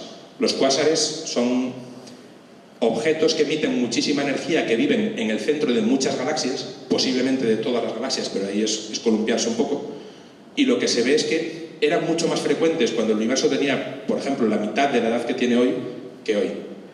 ¿Cuál es la teoría de eso? Pues que posiblemente todas las galaxias tenían un cuásar en su centro, pero ese cuásar poco a poco se agota. Entonces, antes estaban todos ahí pegando a la manivela con toda la intensidad del mundo, y hoy en día a algunas todavía les queda algo de chicha, pero a la mayor parte ya no les queda nada. Nuestro agujero negro, por ejemplo, en nuestra galaxia, la Vía Láctea, está muerto completamente. Es un agujero negro de verdad negro, no emite apenas nada más que un poco de radio. Y esta es una de las pruebas, hay más, pero es una de las pruebas buenas de que realmente hubo un origen en el universo. Tiene que haber un origen porque vemos que está cambiando, no es siempre igual. Voy a dejar esto simplemente comentándoos el futuro, para que sobre todo si hay gente joven que quiere dedicarse a estas cosas, vea que quedan cosas, vamos, muchas y muy chulas por hacer. Esas galaxias que os estaba enseñando que se veían como pequeños puntitos en el cielo, las estudiamos cada día con más detalle y estamos esperando como agua de mayo a la próxima generación de telescopios, como este que está aquí, esta maqueta tan bonita, que es el European Large Telescope, el Gran Telescopio Europeo, de nuevo construido por este organismo paneuropeo que os decía antes, el Observatorio Europeo Austral, y tendrá aproximadamente unos 38 metros de diámetro. Es decir, en diámetro es 4 veces más grande que el telescopio más grande que tenemos ahora. Pensad que un diámetro 4 veces mayor es un espejo en área 16 veces mayor. ¿Vale? Entonces, digamos que mejora por bastante más que un factor 10 la capacidad que tenemos ahora mismo. Este telescopio está en construcción ya en un cerro en Chile relativamente cercano al que os enseñaba antes. Por cierto, no lo comenté creo, los 4 telescopios del LT están en Chile, en la zona del desierto de Atacama. Y bueno, pues estará cerca de allí, y hoy en día de momento lo que hay son unos cimientos y muchos instrumentos y aparatos que están ya construyéndose en diversos laboratorios en toda Europa. Y pensad también que el telescopio espacial Hubble, os dije antes así como de refilón, que tiene un diámetro de 2 metros. 2 metros para un telescopio en tierra, hombre, está bien, no todo el mundo tiene uno en su casa, como bien sabéis, pero no es una cosa muy grande. En tierra tenemos telescopios de 8 metros o de 10 metros. Entonces lo que molaría de verdad por la vida sería tener un telescopio de 8 o 10 metros en el espacio como el Hubble. Entonces eso sí que tendría muchas ventajas. Bueno, pues habréis oído hablar muchas veces del James Webb Space Telescope, que es la próxima generación de telescopio espacial, que ojalá de verdad se lance a finales de 2021. Lleva muchos sucesivos retrasos y bueno, yo creo que desde 2014-2015 ya se pensaba que podía estar en el espacio. Ahora parece que es verdad, en el sentido de que el telescopio ya está hecho y se han hecho todos los tests y lo que hay que hacer es mandarlo. Este telescopio tiene un espejo de 6 metros de diámetro. No es tanto como un 8 metros, ¿de acuerdo? Pero es un factor 10 sobre lo que puede hacer el telescopio espacial Hubble. Os recomiendo, si tenéis curiosidad, que busquéis algún vídeo de cómo se va a desplegar este telescopio, porque la idea ingenieril es alucinante. Pensad que esto es un telescopio de 6 metros de diámetro que evidentemente no cabe en un cohete. No tenemos ningún cohete que tenga una cápsula con 6 metros de diámetro donde meter esto. Entonces, todos estos espejitos hexagonales que veis aquí básicamente van plegados. Y cuando el telescopio llega a donde tiene que ir, se van desplegando como si fuera una flor que se abre, y a la vez se abre toda esta superficie que está aquí debajo, que es como una especie de protector para que la luz solar no moleste, que tiene el tamaño aproximado de una pista de tenis. Pero bueno, el proceso por el que ves como un robot, ¿no? que se va abriendo, se abre toda esta estructura, es absolutamente alucinante, y va a ser un momento de pánico para miles de astrónomos en todo el planeta Tierra. O sea, 2 momentos de pánico. El cohete que salga y que no le pase nada, y cuando llega a su órbita, que todo el proceso de apertura funcione como debe. Cruzaremos, los dedos, los brazos y los pies. Y nada más, yo me voy a quedar aquí. Espero que la idea esta de que el universo tiene mucho... no dije un número porque estaba en la película y os lo voy a decir ahora. Cuando coges las galaxias que se ven en ese trocito tan pequeño de cielo que hizo la foto del telescopio espacial, y os decía que se ven 5.000, 10.000 galaxias, si pudiéramos, que es absolutamente imposible, hacer todo el cielo con la misma profundidad, necesitaríamos telescopios que tardaran muchísimos años en hacer eso. Nadie lo va a hacer nunca, evidentemente. y echas una cuenta, simplemente una regla de 3, una cuenta de la vieja, lo que te sale es que básicamente hay tantas galaxias en el cielo como estrellas en nuestra galaxia. Estamos hablando de varios centenares de miles de millones.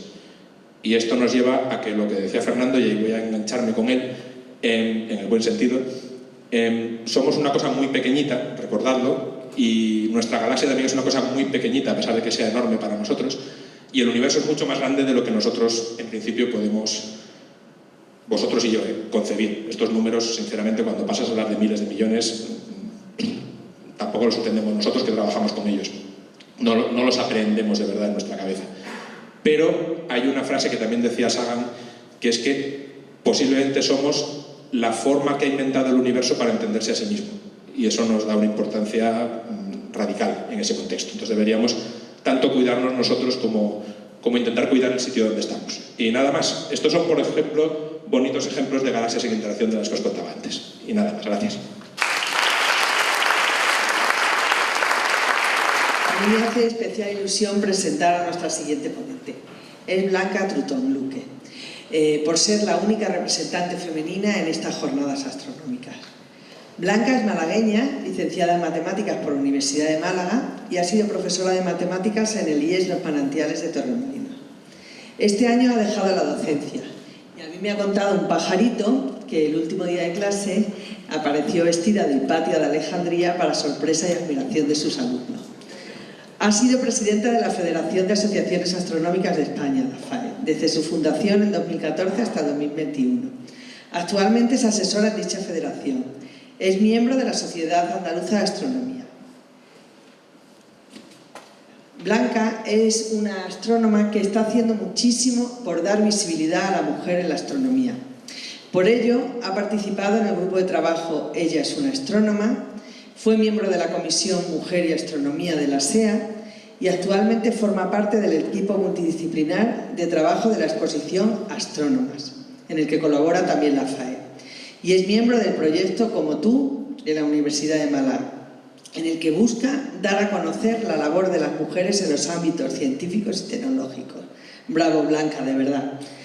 Además, es miembro de la Asociación contra la Contaminación Lumínica y ha participado en la organización de cursos de fotometría astronómica para la medición de la contaminación lumínica en el Observatorio Astrónomo de Calarata. Es que tenéis unos currículos tan brillantes todos que nos cuesta muchísimo trabajo resumiros, de verdad. La charla de hoy se titula Estrellas con ellas. En esta ponencia, Blanca quiere reconocer el trabajo realizado por las astrónomas, tanto profesionales como amateur, y disminuir la brecha entre hombres y mujeres, tanto en las asociaciones astronómicas como en la ocupación de cargos directivos por parte de las mujeres. Blanca recalca la importancia que tienen las jornadas de divulgación científica en las asociaciones astronómicas y cómo en estas jornadas las astrónomas tienen mucho que aportar para dar a conocer el universo. Yo, como mujer y como enamorada de la astronomía, Blanca, te tengo que dar las gracias.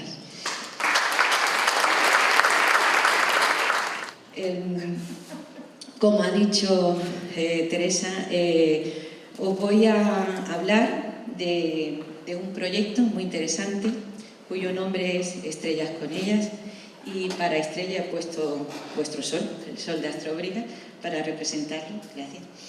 Y en este proyecto lo que queremos comentar es que a la hora de hacer observaciones astronómicas desde el punto de vista de las asociaciones, que normalmente la actividad más multitudinaria es la observación del cielo a simple vista o con telescopio, es una actividad muy habitual en las asociaciones. Uno de sus fundamentos, enseñar al público en general qué es lo que hay en el universo a través de la observación, fundamentalmente a simple vista y con telescopio de tipo aficionado. Entonces, ¿qué poder hacer para, a la hora de contar esas experiencias que tenemos a la hora de observar, que demos a conocer también a la hora de dar las explicaciones los trabajos científicos realizados por astrónomas, que casi siempre son olvidados incluso en los libros de texto. Y es una manera de aprovechar esos momentos que estamos en contacto con un gran público para dar a conocer esos trabajos que son tan importantes. Entonces, lo que vamos a mostrar aquí es una especie de tour astronómico, como si estuviéramos en una observación, ¿vale? Y de hecho, esta imagen que vemos aquí es la que correspondería a esta noche. Esta noche, que además hay prevista, tanto y ayer igual, o sea, la imagen de hoy no difiere mucho de la de ayer, y hay prevista observaciones astronómicas, pues nos va a servir para poder explicar a través de lo que vemos justo en este momento en el cielo, cómo introducir temas que nos hagan llegar a los trabajos de estas mujeres. Así, por ejemplo, bueno, y tengo que comentar que enhorabuena a la organización por haber puesto esta secuencia de 3 ponencias que tenemos en esta mañana, porque sin ponernos de acuerdo los ponentes, resulta que el hilo de la conversación que vamos a seguir es continuo. Así que me viene de perla todo lo que nos han contado nuestros ponentes anteriores, porque prácticamente es una continuación. Así que, bueno, no sé, ha sido una casualidad enorme, pero la verdad que lo han unido perfectamente. Bien, entonces, esta visión del cielo que tenemos para esta noche, como nos contó Buitrago, tenemos aquí el triángulo de verano con la estrella Vega, Deneb en el cisne y Altair en el águila. Tenemos también la estrella brillante Arturo, que se está metiendo por el oeste, y veremos aquí una estrella brillante que es Antares, y veremos saliendo por el sureste a 2 puntos brillantes que no son estrellas, son Júpiter el más brillante y Saturno el que le sigue en brillo. Las estrellas desde la antigüedad, para conocerlas mejor, se han unido por formas geométricas matemáticas como triángulos, cuadrados, rectángulos, y dio lugar a las constelaciones, ¿vale? Que las vemos ahí dibujadas. Y las constelaciones realmente muchas veces se dice los antiguos astrónomos griegos tenían una gran imaginación para ver en el cielo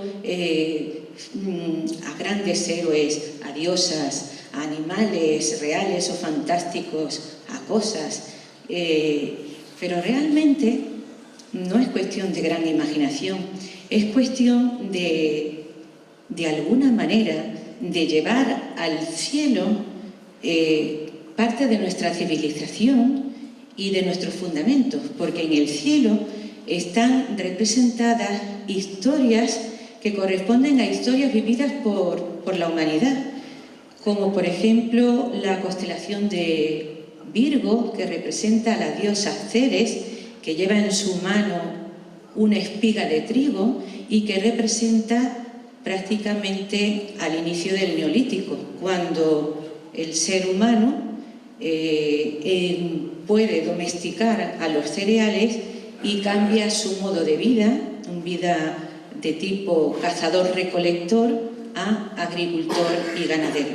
Entonces las constelaciones y las estrellas nos recuerdan a toda nuestra historia de la civilización, y cuando uno estudia mitología, de verdad, lo digo porque a mí la mitología es que me encanta y llevo ya como 15 años estudiando mitología sin parar y es interminable y sé que no lo voy a acabar nunca.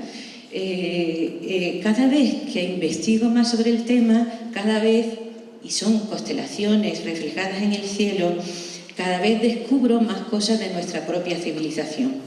Así que os animo también a que estudiáis y leáis mitología, porque aprenderemos sobre nosotros mismos.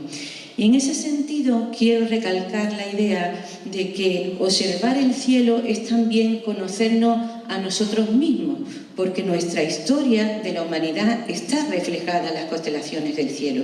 Y de aquí que la UNESCO haya considerado que el cielo nocturno es un patrimonio de la humanidad, un patrimonio que debemos preservar para las generaciones futuras.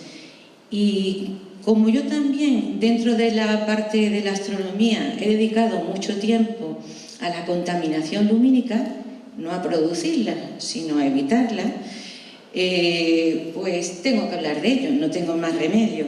Entonces os quiero comentar que hay un proyecto de ciencia ciudadana que se llama Vigilantes de la Noche, tenéis ahí la dirección web, y que justamente, fijaros qué casualidad, estamos en plena campaña de septiembre.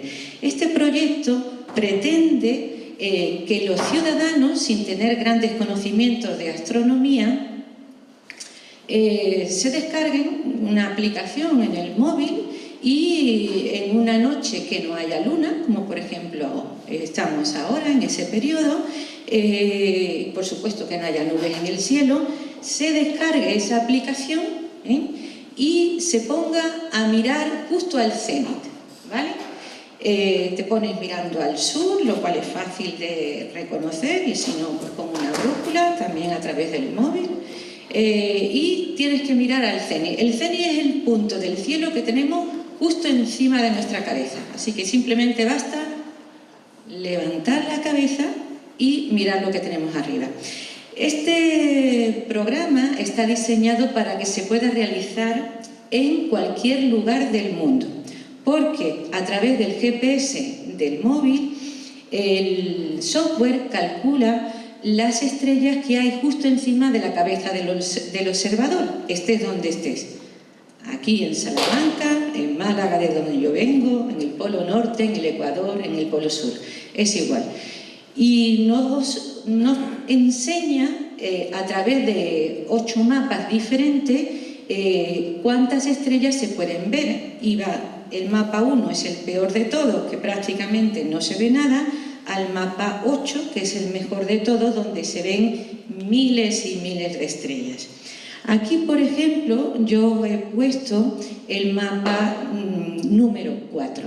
El mapa número 4, además, corresponde a las estrellas que veremos justo encima de nuestra cabeza esta noche cuando empecemos la observación, a las 11 de la noche. Y se ve que está, bueno, realmente no hay que conocer las constelaciones, pero nosotros vamos a mirar al cielo y vamos a ver si vemos esta especie de cruz que realmente corresponde a la constelación del Cisne, o esta estrella brillante que es Vega, o aquí en el filito que se ve Altair, y ahí tenemos el triángulo de verano. Realmente no hay que conocerlo, simplemente mirar arriba y ver si vemos esas estrellas. Si vemos más de estas estrellas, entonces vamos a pulsar al botón de más y nos aparecerá el siguiente mapa, donde veremos más estrellas. Y así sucesivamente vamos a pasar por los diferentes mapas. Hay hasta 8 mapas. Yo me he quedado aquí para exponeros esto, ¿vale? Y entonces una de las cosas que yo os quiero pedir es que tanto los que son de aquí, de Ciudad Rodrigo, como los que habéis venido de Salamanca, de Valladolid, de Madrid, de Portugal o de Francia, que os descarguéis esta aplicación y que hagáis observaciones desde vuestros lugares habituales de observación, con la idea de alcanzar el máximo número posible de estas medidas y que éstas puedan ser usadas tanto por personas que estén interesadas en vigilar la contaminación lumínica, como incluso también por las autoridades o instituciones científicas. Aunque se hace la observación a simple vista, el hecho de tener una colección grande de medidas la estadística siempre es maravillosa y las medias nos dan unos resultados bastante fiables y acordes con la realidad. De ahí la importancia de que este proyecto sea uno de ciencia ciudadana para que haya gran participación de todas las personas. Vale, este proyecto está avalado por grandes instituciones como es la propia Federación, CELFOS, la RADA, que es la Federación Andaluza de Astronomía, la Universidad de Málaga y la Fundación Descubre. Así que os animo a que participéis en él. Bien, entonces vamos a contar algunas cositas para introducir estos trabajos de mujeres. La idea que tenemos en este proyecto es hacer preguntas sencillas a las personas y a partir de ellas introducir esos trabajos. Por ejemplo, una de ellas es ¿qué significan los colores de las estrellas? Cuando observamos el cielo, si preguntamos a las personas adultas de qué color son las estrellas, la mayoría de las personas responden blancas. Pero si hay niños en la observación, los niños seguramente dicen de colores, porque el cristalino desgraciadamente se va estropeando con la edad y nos hace tener menos capacidad de distinguir esos cambios sutiles en los colores de las estrellas y los niños las ven mejor. Aunque esto es un poquito complicado, pero quiero que nos quedemos con una idea fundamental, y es que aunque la luz se puede propagar como onda o como partícula, como onda tiene un aspecto de sinusoide, ¿vale? O sea, va teniendo unos máximos, unos mínimos y así se va propagando. La distancia que hay entre dos máximos o dos mínimos, es decir, dos crestas de esta onda, es lo que en física recibe el nombre de longitud de onda. El tiempo que tarda en pasar de una cresta a otra se llama periodo. Y el número de veces que se repite una secuencia completa en un segundo es lo que se llama frecuencia. Por ejemplo, en esta imagen vemos que se repite 3 veces esa secuencia y por tanto decimos que tiene una frecuencia de 3. Para entender un poquito mejor esto es importante ver qué relaciones hay entre una cosa y otra. A menor longitud de onda, es decir, si esta distancia es menor, pues está claro que el periodo es menor. Pero si el periodo es menor, pues la frecuencia será mayor, porque más veces se repite el periodo en un segundo. Es decir, a menor longitud de onda corresponde mayor frecuencia. Hay una fórmula que nos liga la energía con la frecuencia, de tal manera que a mayor frecuencia tenemos mayor energía. Y hay también una relación entre lo que es la longitud de onda y la temperatura. Y esa relación es inversa. Es decir, a menor longitud de onda va a corresponder mayor temperatura. Eso lo vamos a ver aquí. Cuando nosotros cogemos un rayo de luz y lo hacemos pasar por un prisma, vemos que se nos divide en colores, los famosos colores del arco iris. Esto lo podemos ver también como una red de difracción que utilizan los astrónomos, o incluso también en un CD podemos ver cómo la luz se divide en sus colores elementales. ¿Por qué un CD está realmente formado por miles de rayitas muy juntitas unas entre otras y nos hace prácticamente el mismo efecto que una red de difracción?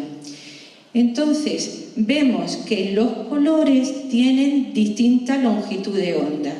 El rojo más o menos entre 650 nanómetros y el azul unos 450.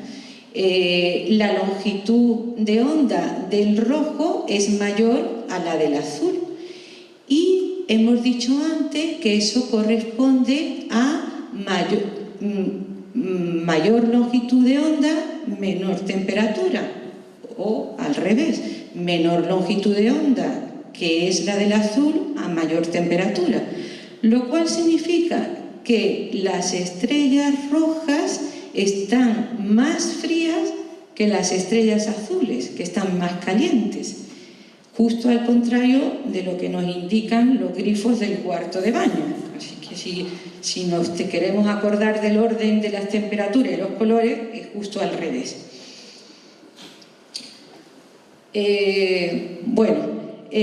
Cuando estudiamos esta descomposición de la luz a través de los prismas, aparecen lo que se llaman los espectros de las estrellas. Desde que prácticamente se empezó a usar la espectroscopía en la astronomía, pues es la astronomía actual prácticamente. Ahí empezó la verdadera astrofísica. Y empezó con la primera fotografía que se hizo del espectro de la estrella Vega, que justamente tenemos en estos momentos en el cielo, justo encima de nuestra cabeza. A las 11 de la noche ustedes miran para arriba y verán a la estrella Vega. El astrónomo Henry Draper fue el primero que sacó este espectro de esta estrella, y él tenía la idea de hacer un gran catálogo con el espectro de todas las estrellas visibles, y empezó con ello, pero desgraciadamente murió muy joven, a la edad de 45 años. Y su mujer, Ann Draper, que creía firmemente en el trabajo de su marido y además era adinerada, de buena familia, se puso en contacto con Edward Pickering del Observatorio de Harvard y insistió mucho en la idea de que en el observatorio trabajaran para hacer y terminar el catálogo tan querido y de Henry Draper para continuar la labor de su marido. Y esta mujer de forma periódica dio dinero al observatorio para continuar con esos trabajos. Y Edward Pickering observó que hacer ese trabajo era un trabajo muy tedioso, porque aunque las placas fotográficas se obtenían con telescopio, luego había que analizar esas placas. Y esas placas, para analizarlas, pues no se usaba un telescopio, sino un microscopio o una lupa, que es lo que usaban en su tiempo, ¿no? Y observó que ese trabajo minucioso lo hacían perfectamente mujeres. Así que contrató a muchas de ellas para trabajar en esas placas con lupas. Hay muchas, desde luego, pero como en esta presentación vamos a destacar algunas para introducir esos trabajos, he seleccionado a Annie Yancannon. Annie Yancannon, que trabajó en el observatorio de Harvard, y aquí la vemos analizando con una lupa las placas fotográficas donde se ven las estrellas y sus espectros. Esto era un trabajo muy tedioso porque había que analizar finamente las líneas que aparecían en los espectros para poder hacer una clasificación de las estrellas, que hasta entonces, pues bueno, había algunas, pero eran bastante defectuosas. Annie Yancannon examinó nada más y nada menos que 225.000 estrellas, y hizo el primer catálogo de Henry Draper en el año 1924, ya se pudo presentar. Y en el año 1922 la Unión Astronómica Internacional, en su primera asamblea, dio como oficial la clasificación que Annie Yancannon dio a las estrellas, que era diferente a la que había en su momento. Normalmente se ordenaran por orden alfabético, A, B, C, D, etc., pero finalmente, tras los trabajos de Annie Yancannon, hubo una reclasificación y por eso el orden es un poco extraño, porque empieza por la letra O, que son las estrellas más calientes, frías, azules, quiero decir, y sigue por la B, A, F, G, K, M, y M, pues como hemos dicho antes, las rojas son las estrellas más frías. Bueno, frías, 3.000 grados, pero en comparación con las otras. Entonces, la idea que os proponemos es que en las observaciones, y en esto está trabajando el equipo, es seleccionar una estrella, claro, visible a simple vista, porque la cosa es verla con los ojos, estrella ordenada según la clasificación de Anne Yancano. Entonces, para esta noche he seleccionado la estrella Zeta Oficua, que es una estrella de tipo O. Son estrellas muy raras, porque una de cada 3 millones de estrellas es de ese tipo. Son muy luminosas, esta es muy luminosa, tiene 68.000 veces la luminosidad del Sol, una temperatura, como hemos dicho, de unos 30.000 grados, y está un poco lejos, 366 años luz. ¿Qué pasa? Que como son tan brillantes las podemos ver, o sea que aunque estén muy lejos son estrellas visibles. Esta estrella además es una estrella que tiene poco tiempo, 4 millones de años. Cuando esta estrella nació, el homínido pues estaba empezando el proceso de caminar erguido aquí en la Tierra. Más o menos está en la mitad de su vida, con lo cual vemos que sí, está en 4 millones de años, como mucho va a durar unos 8 o 10 millones de años, comparado con la vida del Sol, que son unos 10.000 millones, pues realmente son estrellas que viven muy poco tiempo, porque son muy energéticas y acaban enseguida con su material. Realmente esta estrella, que es práctica, las estrellas O son estrellas azules, la vemos en el cielo de color un poquito apagadillo, un poco anaranjado. Es casualidad, es porque delante de ella hay una nube interestelar de polvo y absorbe la parte azul del color que emite la estrella y nos da la apariencia de verla un poco más anaranjada. En realidad es una estrella fugitiva, que es curioso esto, ¿no?, que se pueden comentar. Es decir, la idea es coger estrellas donde podamos contar algo interesante de cada una de ellas, ¿no? Es una estrella fugitiva que salió despedida en una explosión de estrellas cercanas y se supone que de donde salió, pues ahora hay una estrella de neutrones, pero que lleva 1 millón de años huyendo, ¿no? Y, por ejemplo, tenemos a la estrella de tipo B, la siguiente en la clasificación espectral, que es Alcaid, de la constelación de la Osa Mayor. Es la cola de la Osa Mayor es Alcaid. Son también estrellas muy luminosas, esta tiene 700 veces la luminosidad del Sol y está más cercana, a unos 100 años luz. Esta estrella, en realidad, aunque está en la constelación de la Osa Mayor, ya sabemos que las constelaciones, efecto de perspectiva, dentro de la Osa Mayor, el grupo que no forma parte, o sea, todas las estrellas del carro, menos la punta de la cola y este extremo, que es Dubhe, todas estas realmente están unidas, en el sentido de que forman un verdadero cúmulo estelar y viajan juntas, pero Alcaid y Dubhe no. Entonces la forma del carro de la Osa Mayor va a variar con el tiempo, porque las únicas que van a mantener esa relación geométrica entre ellas son todas menos Alcaid y Dubhe. Si hubiera humanos dentro de 5.000 años, pues está claro que no podrán ver esa forma de 100.000 años, quiero decir. La estrella polar, ¿vale?, es otra del tipo F, es una estrella muy grande, 45 veces más grande que el Sol, y aquí, como interesante, se puede destacar que el 5 de febrero del año 2008 la NASA transmitió la canción de Beatles, Across the Universe, en dirección a esta estrella polar como conmemoración del 50 aniversario de la NASA y del 40 aniversario de la banda de Beatles.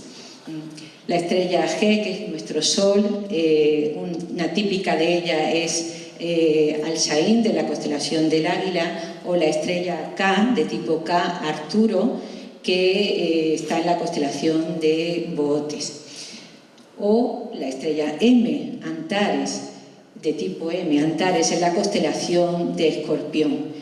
Esta estrella es enorme, tiene un radio que viene a tener 3 unidades astronómicas, es decir, si la pusiéramos en el lugar del Sol, llegaría su órbita a más allá del cinturón de asteroides, para que os podáis hacer una idea de lo que ocupa, y son cosas que podemos contar sobre ella.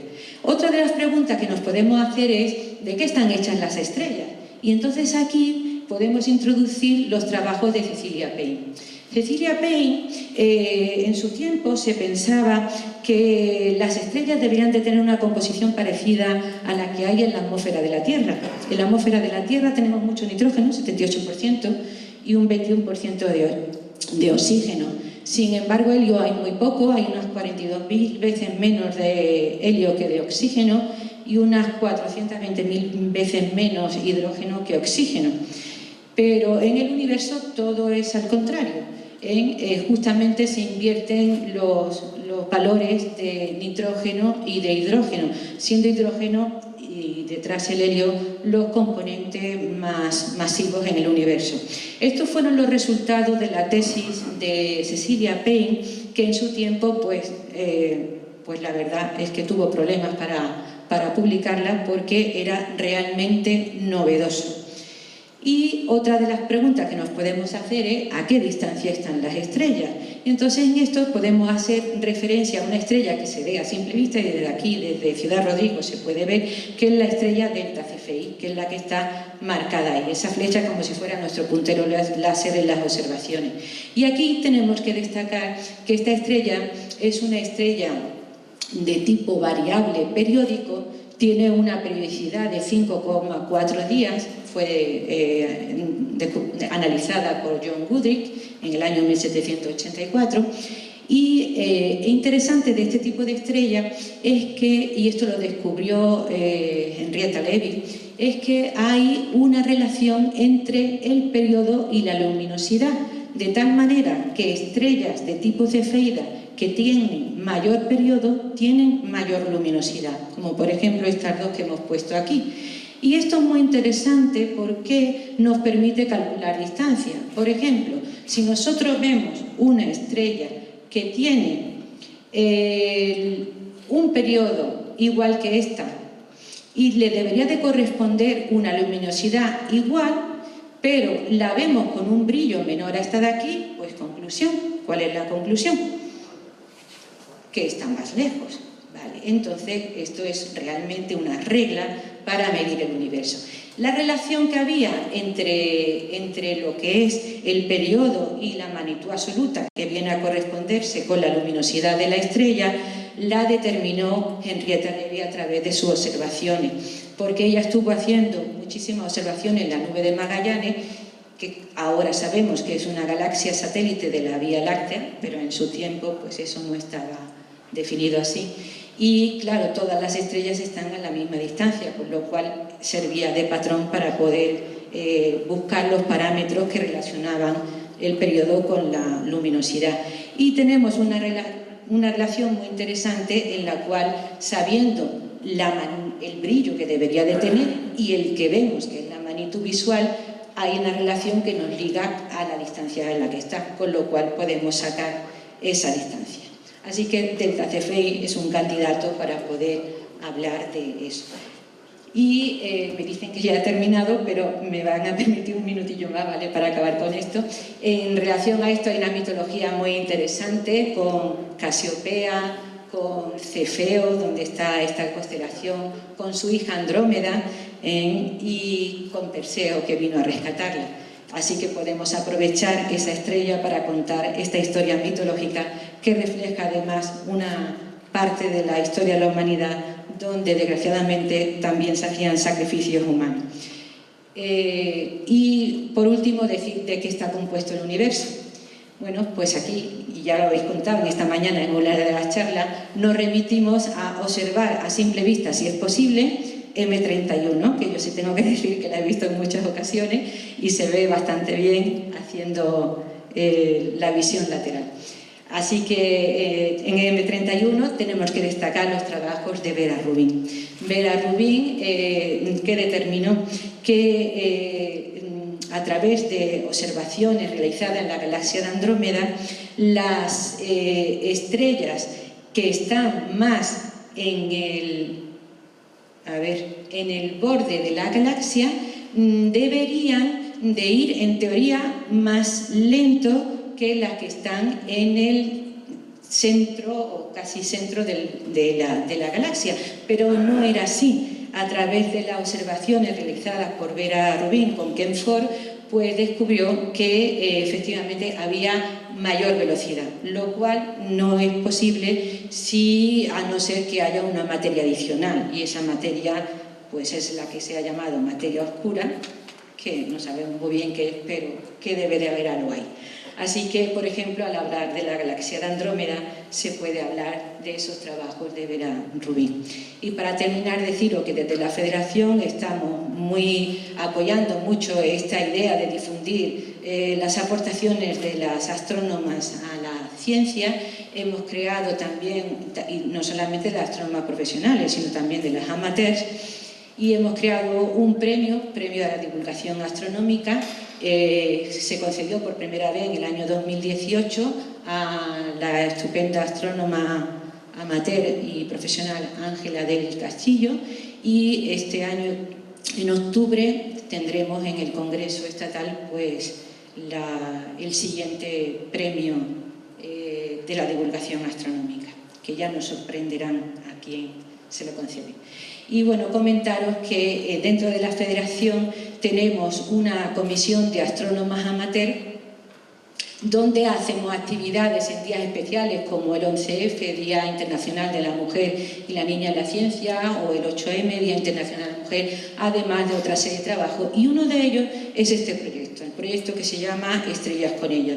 De momento tenemos a estas personas en la comisión de trabajo: Montse Campar, de Aster; Alicia Lozano, de la agrupación de Sevilla; Rosa Martín, de la agrupación Vizcaína; Marilyn Márquez, de la Sociedad Malagueña de Astronomía; Ana Hurtado, de Astronavarra; yo también, que estoy en la sociedad. Y justamente ayer recibí la notificación que Rosa López, de la Universidad de Málaga, que es también miembro de la Federación, que además es coordinadora del proyecto Como Tú, que lo has presentado tú antes, es una investigadora excepcional, especialista en astronomía Raman, también va a formar parte de este trabajo. Y comentaros eso, que la Federación nos permite abrir nuestro abanico de contacto, y fijaros que en esta comisión pues tenemos a Barcelona, Sevilla, Vizcaya, Navarra, Málaga, y que igualmente pues a las chicas de las asociaciones que están presentes aquí, invitarlas a que, si quieren participar, que el grupo desde luego está abierto. Y bueno, quisiera terminar con esto. En honor a Astróbriga he puesto vuestro sol en un halo solar, una fotografía que yo saqué de un halo solar, y ahí tenéis vuestro sol, y en un amanecer desde Torremolinos, desde el mar Mediterráneo. Muchísimas gracias a todos.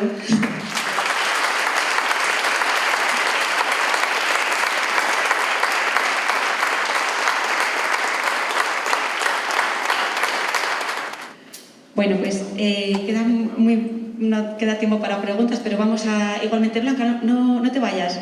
Blanca, y los otros dos ponentes de esta mañana, Alberto, Fernando, podéis subir, los tres. Y si hay un par de preguntas así rápidas, porque ahora comienza la una, como sabes, el taller, tanto para talleres para niños como para adultos en el Parque de la Glorieta.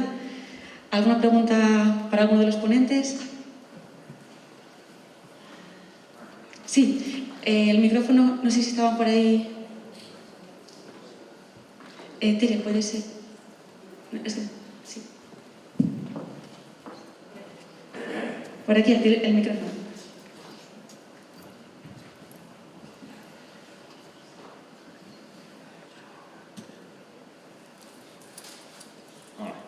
Bueno, desde mi ignorancia, no os riáis, si vivimos inmersos en una galaxia, y esa galaxia es la Vía Láctea, ¿por qué solo se ve como una franja en el cielo?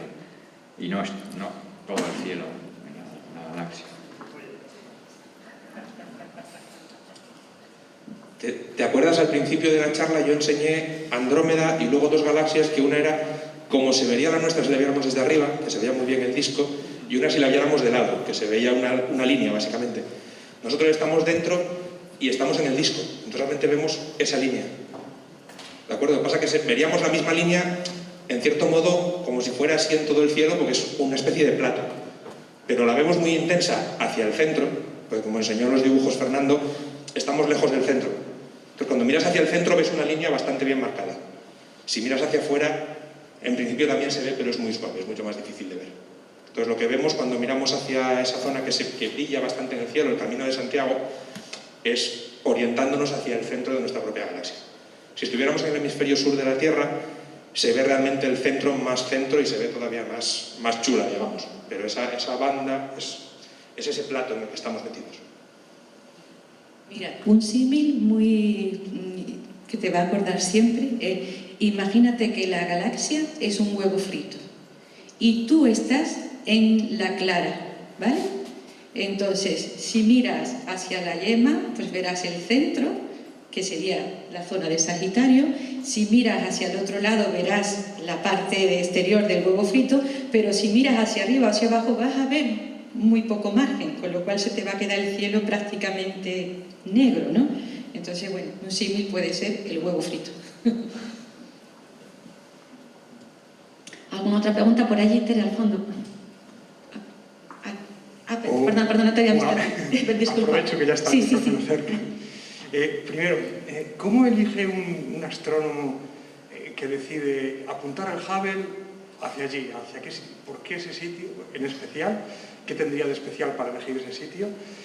Y después, ¿es uniforme? Porque cuando vemos el cielo desde la Tierra, pues vemos la franja de la Vía Láctea, etc.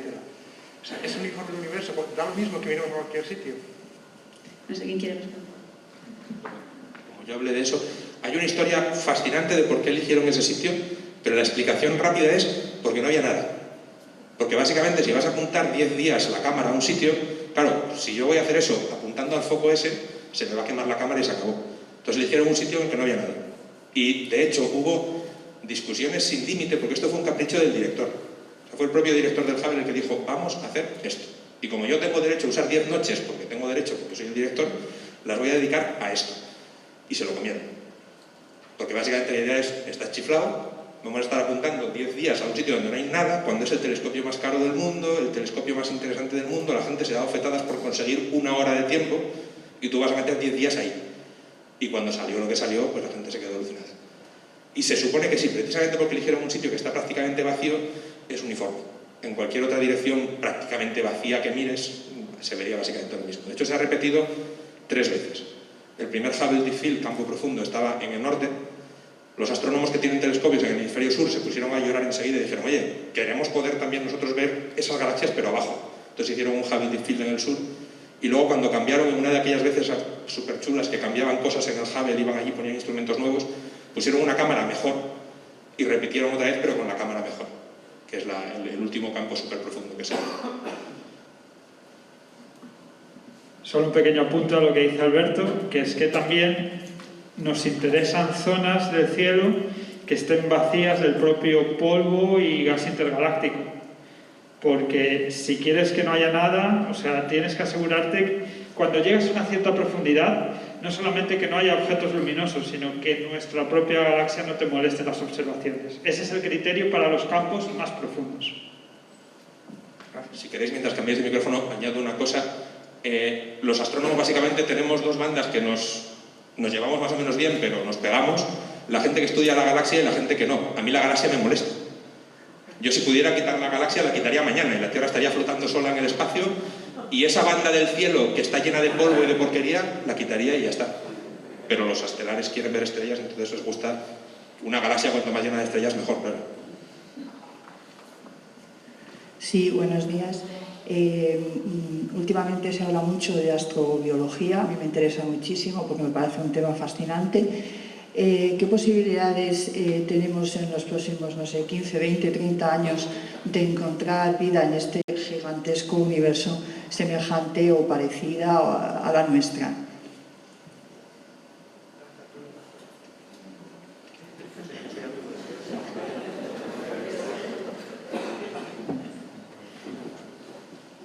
Posibilidades las hay todas, realmente, ¿no? Abierto estamos, ¿no?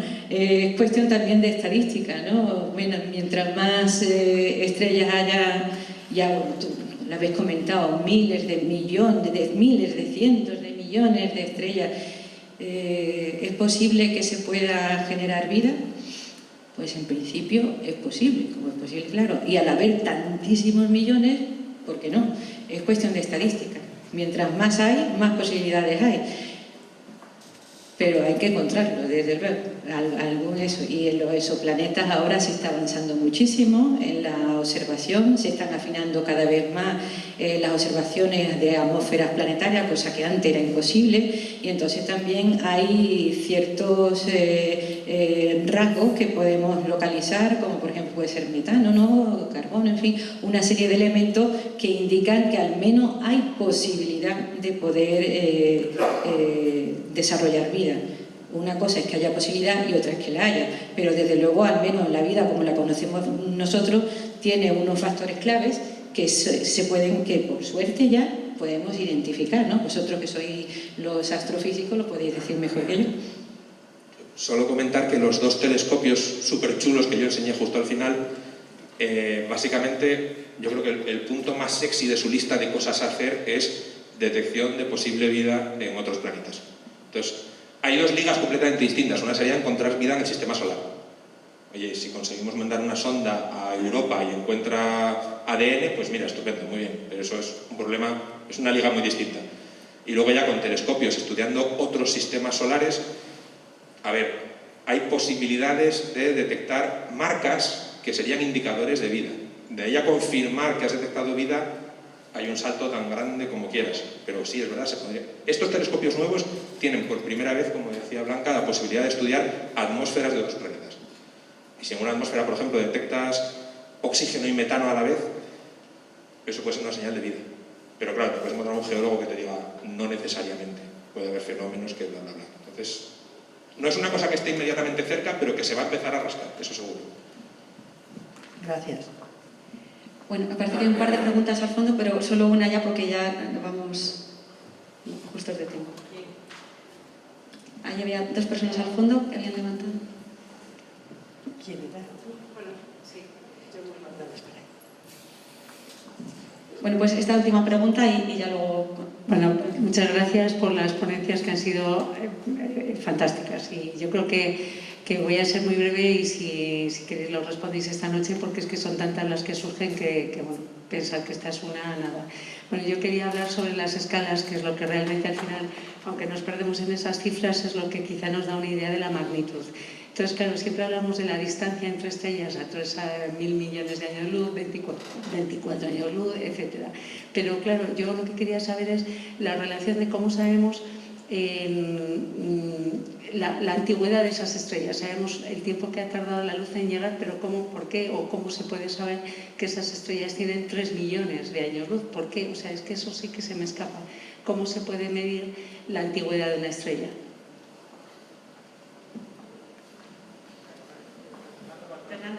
Gracias. A mí me duele hablar porque donde mata patrón no mata marinero, pero bueno, vamos a ver, también analizando, como había dicho Alberto, los colores de los objetos obtenemos las distancias, pero también esos mismos colores nos informan de propiedades intrínsecas del propio objeto. Entonces, sabemos que las estrellas, podemos de alguna forma datar también las estrellas, aunque tienen bastante complejidad, y podemos con esos colores intentar de alguna forma también ver cuántos años han pasado en su evolución, si son estrellas jóvenes o si son estrellas viejas. Todo esto después es más batiburrillo de lo que parece, porque, como hemos hablado, los colores tienen mucho que ver con la cantidad de materia que tiene la estrella. Entonces tienes la distancia, la cantidad de materia y la edad, todo revuelto de alguna forma y tienes que intentar sacarlo de ahí. Me gustaría que alguno de mis compañeros hable, porque yo sí te digo la verdad, las galaxias que investigo están tan lejos que no puedo ver esta información para un solo punto, sino que veo todos juntos a la vez, o sea, veo millones y tengo que sacar la edad media de la propia galaxia, no de cada estrella individual. Entonces, como ves, estos problemas son muchas veces más complejos, quizás, de lo que parece, porque somos verdaderamente a veces los astrónomos, tanto los amateurs como los profesionales, detectives, intentando buscar dónde va a salir esto, lo siguiente, cómo es que puedo adivinar la edad, como tú bien dices, etcétera, etcétera. No quisiera demorar, porque si hay talleres, esta conversación es larga. Si queréis, yo esta noche, con mucho gusto, me apunto a la respuesta. Hay talleres y además han venido grandes expertos de muchas cosas, no solamente los que estamos hablando aquí. Sí, por ejemplo, allí tienes a Benjamín Montesinos, sí, que eres un experto en estas cosas y mejor que hables con él. Estupendo, muchas gracias. Bueno, yo creo que durante todos, hoy y mañana habrá mucho tiempo para charlar fuera de aquí del escenario y seguro que encantados. Nada, pues comienza ahora a la 1, ahora mismo los talleres tanto para niños como para adultos en el Parque de la Glorieta. Para los que no sois de aquí es donde está el sol, ¿vale? Y si tenéis que buscar en Google Maps, aunque creo que se ha entregado una hoja con información de interés y un mapita, entre la avenida de Béjar y calle Santa Clara para que os ubiquéis, ¿vale? Será de 1 a 2 aproximadamente y luego por la tarde, como ya sabéis, allí también en el mismo sol, en el Parque de la Glorieta, a las 6 será el acto inaugural oficial, ¿no?, del Sistema Solar a Escala. Nos vemos a continuación.